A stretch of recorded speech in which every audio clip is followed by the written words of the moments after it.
Film की शुरुआत हुई एक फैमिली को दिखाने से जो एक नए घर में रहने के लिए आ रही थी। क्योंकि फैमिली के हेड को ये घर काफी सस्ते में मिल गया था तो उसने फौरन ये खरीद लिया। अब यहाँ आकर उनकी वाइफ और बेटा तो काफी खुश थी, पर बड़ी बेटी जिसका नाम एली था वो बिल्कुल खुश नहीं थी, क्योंकि यहाँ आने में उसकी मर्जी नहीं थी। अपने दोस्तों को छोड़कर वो आना नहीं चाहती। इसके अलावा उसे घर भी काफी अजीब लगता है। और अब जब वो पूरे घर को चेक कर रही थी तो उसे वहाँ एक सेलर यानी तहखाना दिखता है, जिसका दरवाजा खोलने पर अंदर काफी अंधेरा था। और अब ये पूरी फैमिली तहखाने को अच्छे से चेक करने जाने लगी। पर जैसे लोग वापिस आए वो तीनों तो बाहर चले गए, पर एली नहीं जा पाई। तभी अपने आप ही दरवाजा बंद हो जाता है और एली अंदर ही फंस जाती है। और अब क्योंकि दरवाजा लॉक्ड हो गया था तो ये सिर्फ चाबी से ही खुलना था, इसलिए एली के मॉम डैड और भाई सब चाबी ढूंढने लगे। जबकि अंदर एली को ऐसा महसूस होने लगता है जैसे कोई धीरे धीरे करके उसके पास आ रहा हो, जिस वजह से वो काफी डर गई। जोर जोर से दरवाजा पीटने लगती है, पर तभी बाहर खुशकिस्मती से चाबी मिल गई जो दरवाजे पर ही लगी हुई थी। इसलिए ये लोग जल्दी से लॉक खोल देते हैं और एली को बाहर निकाल लिया जाता है। पर इस सब की वजह से उसे काफी बुरा लगा, क्योंकि एक तो वो पहले ही इस घर में आना नहीं चाहती थी, ऊपर से उसके साथ ऐसा हो गया। तो गुस्से में वो अपने कमरे में चली जाती है। थोड़ी देर बाद एली की मॉम आकर उसे बताती है कि हमने रात को अपने काम पर जाना है, क्योंकि आज हमारी नाइट ड्यूटी है, तो तब तुम्हें ही अपने छोटे भाई का ख्याल रखना होगा। अब जब उनके मॉम डैड चले गए तो एली अपने दोस्त से फोन पर बात करने लगी, लेकिन तभी उसका छोटा भाई आकर एक अजीब मास्क पहनकर उसे डरा देता है। ये मास्क एली को काफी अजीब लगा। पूछने पर उसके भाई ने बताया कि ये तो मुझे यहाँ के एक कमरे से मिला है, जो कमरा इन्होंने पहले नहीं देखा था। इसलिए अब ये दोनों बहन भाई उस कमरे में जाकर चेक करने लगे, जहाँ पर और भी कई सारा अजीबोगरीब सामान पड़ा था। एली को यहाँ एक म्यूजिक प्लेयर मिलता है, जिसको उसने जैसे ही ऑन किया उसमें एक आदमी मैं रियाजी का फार्मूला बोलने के बाद 1 2 3 गिनती गिनना शुरू कर देता है। और अब जैसे वो 7 तक आया एली ने म्यूजिक प्लेयर बंद कर दिया और वो अपने भाई को सोने के लिए जाने का कह देती है। पर कुछ ही देर के बाद हमने देखा कि पूरे घर की लाइट्स अपने आप ही बंद हो जाती है। पूरे घर में अंधेरा छा गया। इसीलिए अब एली अपनी मॉम क्रिस्टी को कॉल करके इस बारे में बताती है। इस पर उसकी मॉम क्रिस्टी का कहना था कि जरूर फ्यूज गिर गया होगा, तो तुम तहखाने में जाओ और वापस लगाकर ठीक कर दो। अब जब एली मोमबत्ती जलाकर तहखाने में गई तो अंधेरा होने की वजह से उसे कुछ भी दिखाई नहीं दे रहा था। यहाँ तक कि कितनी सीढ़ियाँ हैं ये भी पता नहीं चल पा रहा था, जो चीज उसने क्रिस्टी को भी बताई। जिस पर वो कहती है कि वहाँ टोटल 10 सीढ़ियाँ हैं, तुम फोन पर रहकर गिनती गिनते हुए सीढ़ियाँ उतरकर नीचे जाओ, उसके बाद मैं तुम्हें बताऊंगी कि क्या करना है। तब क्रिस्टी की बात मानकर एली ऐसे करती है। वो 1 2 3 करके सीढ़ियाँ गिनते हुए नीचे जाने लगी, जिस दौरान उसे काफी डर भी लग रहा था, पर जैसे तैसे वो आगे बढ़ रही थी। और अब जैसे उसने 10 तक गिना अचानक उसे चक्कर आ गई। वो वहीं गिरकर बेहोश हो जाती है। पर हैरत यह अब भी क्रिस्टी को 10 से आगे गिनती सुनाई दे रही थी, जो चीज उसे काफी हैरत में डाल देती है, क्योंकि वहाँ 10 से ज्यादा सीढ़ियाँ थी ही नहीं। ये बात उसे हजम नहीं हो रही थी। वो कई बार एली को पुकारती है, पर आगे से उसका कोई जवाब नहीं आता। इसी वजह से अब वो और उसका हस्बैंड घर वापिस आ जाते हैं। उन्हें पता चला कि एली घर में नहीं है, उसके साथ साथ उसका फोन भी गायब है। इस वजह से क्रिस्टी को काफी परेशानी होने लगी। वो उसे तहखाने समेत हर जगह ढूंढती है, पर उसका कोई अता पता नहीं था। थक हार कर उन्होंने पुलिस को उसके गायब होने की रिपोर्ट की, पर वो भी उसे नहीं खोज पाती। लेकिन क्रिस्टी को यकीन था कि मेरी बेटी के साथ जरूर कुछ गलत हुआ है, इसलिए अगले दिन वो घर के आसपास और हर जगह उसे ढूंढती है और ना मिलने पर उसके गायब होने के पोस्टर्स भी हर जगह लगा देती है। पर पुलिस समेत एली के डैड को भी यही लगने लगता है जैसे वो घर से खुद भागी है, क्योंकि वो तो पहले भी यहाँ आना नहीं चाहती थी और ऐसा वो पहले भी कई बार कर चुकी है। पर क्रिस्टी को अभी भी यकीन नहीं आ रहा था, इसलिए वो खुद अब तहखाने को अच्छे से चेक करनी चाहती है, जहाँ उसे दूसरी सीढ़ी पर मैथ का फार्मूला लिखा हुआ नजर आता है। और जब वो बिल्कुल नीचे गई तो दीवार पर लाइट से देखने लगी, जहाँ पर लाल रंग से बहुत सारे डरावने चेहरे बने हुए थे, जो चीज उसे काफी अजीब लगी। इस बारे में वो पुलिस को बताकर फिर से पूरी जगह चेक करने को कहती है, जो पुलिस करती भी है। पर हमेशा की तरह इस बार भी उन्हें कुछ नया पता नहीं चलता। जिसके बाद ऑफिसर उनसे सवाल करने लगा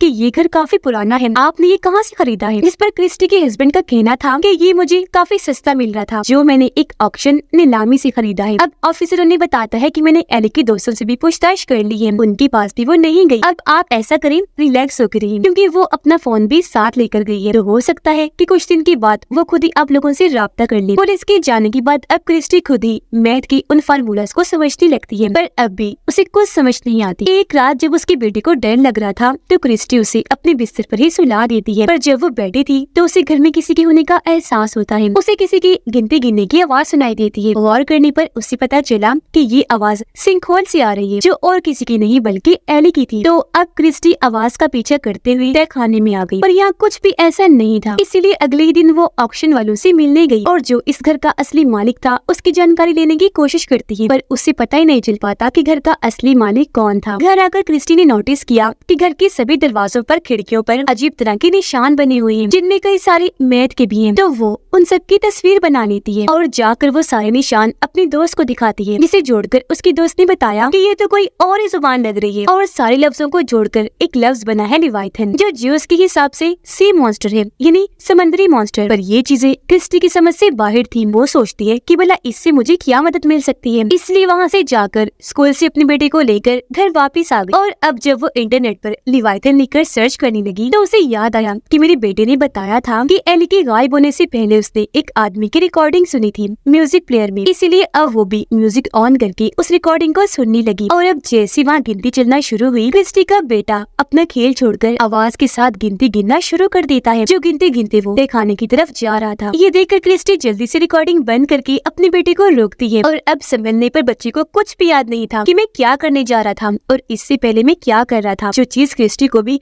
हैरत में डाल के रख देती है। तभी क्रिस्टी की नजर वहाँ पर लगी एक तस्वीर पर गई, जो यहाँ रहने वाले एक आदमी की थी, जो एक मैथ का टीचर था, और उसकी तस्वीर के पीछे भी उस दूसरी जुबान में कुछ लफ्ज लिखे हुए थे। और अब जब क्रिस्टी इंटरनेट पर इस टीचर के बारे में सर्च करती है तो उसे पता चला कि टीचर और उसकी फैमिली जब इस घर में शिफ्ट हुए थे तो एक दिन अचानक उनकी पूरी फैमिली गायब हो गई, सिवाय टीचर की एक बेटी के, जो अभी भी जिंदा है। ये चीज क्रिस्टी देख ही रही थी कि तभी पूरे घर की लाइट फिर से बंद हो जाती है, और अब उसी तहखाने से अपने बेटे की आवाज आने लगी। वो जब उस तरफ गई तो देखती है कि तहखाने का दरवाजा लॉक्ड है, जिसे खोलने के लिए वो चाबी को हर जगह ढूंढती है, पर वो उसे कहीं नहीं मिलती। तो अब जब क्रिस्टी चाबी वाली जगह से अंदर झांककर देखती है तो वहाँ पर किसी शैतान की डरावनी सी आंख थी, जिसे देखकर क्रिस्टी कांप गई, जिसके अगले ही पल उसका बेटा पीछे आकर खड़ा हो जाता है। वो कहता है, मॉम आप यहाँ क्या कर रही हैं? क्रिस्टी ने जवाब दिया कि मैं तुम्हें ही ढूंढने आई थी, तुम चिल्ला रही थी ना। इस पर वो कहता है कि नहीं मॉम, मैं तो अपने कमरे में ही था और मुझे तो कोई आवाज नहीं सुनाई थी, यानी कि वो आवाज बस क्रिस्टी को ही आ रही। अब कुछ ही देर में यहाँ लाइट आ जाती है और इन लोगों को चाबी भी मिल गई थी। तहखाने का दरवाजा खुलकर क्रिस्टी अंदर गई, पर तभी अचानक फिर से दरवाजा अपने आप ही बंद हो गया, जो अब लॉक्ड हो गया था। अंदर से क्रिस्टी अपने बेटे को दरवाजा खोलने का कहती है, पर उसका हाथ चाबी तक नहीं जा रहा था, इसलिए वो कुर्सी लेने चला गया। जबकि अंदर क्रिस्टी को ऐसा महसूस होने लगा जैसे कोई मेरे पास आ रहा है, जो चीज एली के साथ भी हुई थी, जिस हड़बड़ी में वो अपना फोन भी गिरा देती है। लेकिन बाहर तब तक उसका हस्बैंड भी आ गया, जो तहखाने का दरवाजा खोलकर क्रिस्टी को बाहर निकाल लेता है। बाद में क्रिस्टी उसे बताती है कि इस घर में कुछ तो है, क्योंकि तहखाने में मैंने अजीब महसूस किया और मैंने इस घर के पुराने मालिक के बारे में भी सर्च किया, जो टीचर था। पता चला कि उसकी पूरी फैमिली अचानक ही गायब हो गई थी, जैसे हमारी बेटी एली हुई। अब उसकी पूरी बात सुने बगैर ही वो काट देता है, क्योंकि उसे यकीन आ ही नहीं रहा था। इस सब को बकवास कहकर वो खुद खाने में चेक करने गया, जहाँ उसे किसी जानवर के बालों का गुच्छा मिलता है, जिसे भी वो नजरअंदाज करके वापिस आ जाता है। अब अगले दिन क्रिस्टी एक काफी बड़े मैथ कॉलेज में जाती है, क्योंकि घर का मालिक यही पढ़ाया करता था। वहाँ उसकी मुलाकात एक मैथ टीचर से हुई, जिसे क्रिस्टी मैथ का फार्मूला दिखाती है। उसे देख वो क्रिस्टी को बताता है कि ये फार्मूला तो काफी पुराना है और कहा जाता है कि इसे किसी दूसरी दुनिया का दरवाजा खोलने के लिए इस्तेमाल किया जाता है। अब जब उसने घर की मालिक टीचर के बारे में उससे पूछा तो वो बताता है कि हाँ सुना था,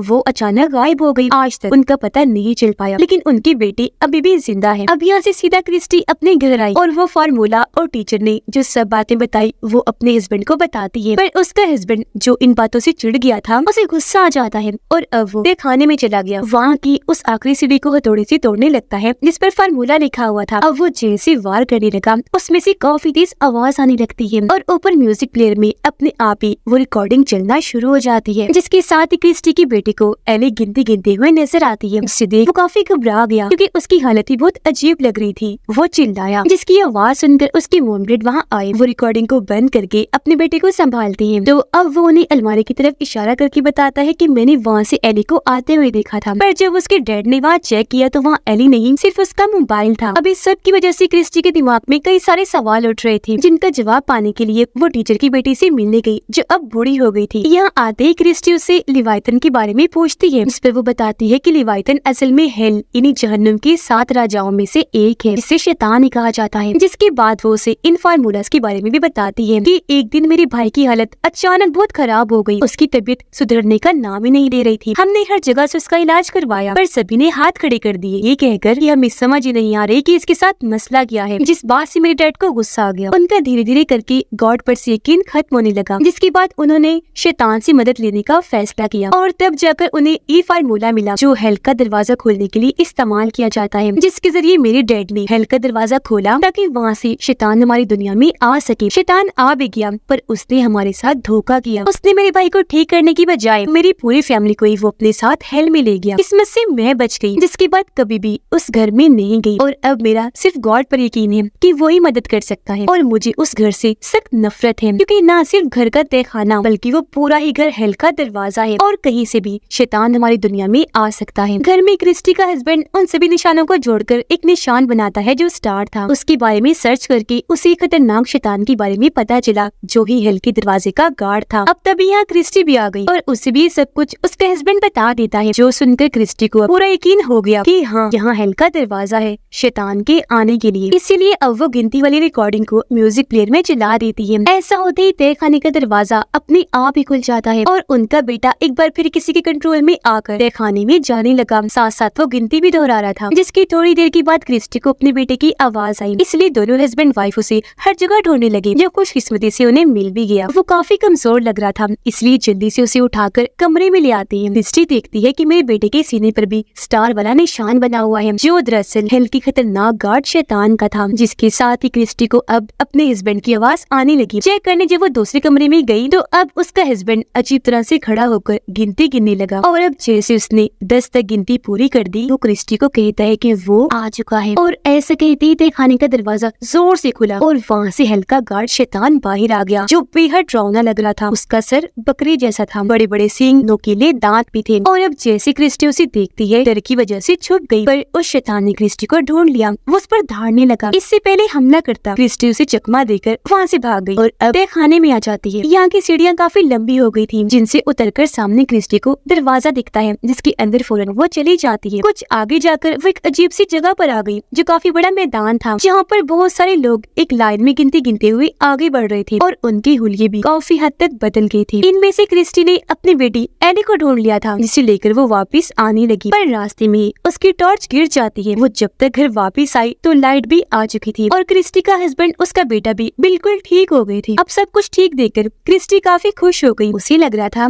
कि मैं अपनी बेटी को हेल में से ले आई, यानी कि वो जगह हेल थी, इसलिए अब वो सबको यहाँ से निकलने का कहती है। पर अब जैसे वो दरवाजे को खोलने लगी तो वो वहाँ अपनी टॉर्च पड़ी हुई देखती है, जो वो हालांकि हेल में ही छोड़ आई थी। उसे कुछ समझ नहीं आ रहा था। वो ये भी सोच रही थी कि तभी उसकी बेटी, हस्बैंड और बेटा अजीब तरह से खड़े होकर गिनती गिनना शुरू कर देते हैं, जिसका मतलब कि टीचर और उसकी फैमिली की तरह अब क्रिस्टी की फैमिली भी यहाँ हेल में फंस चुकी है, जो अब कभी भी यहाँ से बाहर नहीं निकल पाएंगे, बल्कि शैतान उन्हें अपने साथ ले जाएगा। और अब इनका पूरा घर हमें दिखाया गया, जो भी हेल का एक हिस्सा बन गया था। और अब बाकियों के साथ साथ क्रिस्टी भी गिनती गिनना शुरू कर देती है, यानी कि अब ये फैमिली भी हमेशा के लिए हेल की होकर रह गई। और इसी चुका देने वाली एंडिंग के साथ ही ये फिल्म यहीं पर खत्म हो जाती है।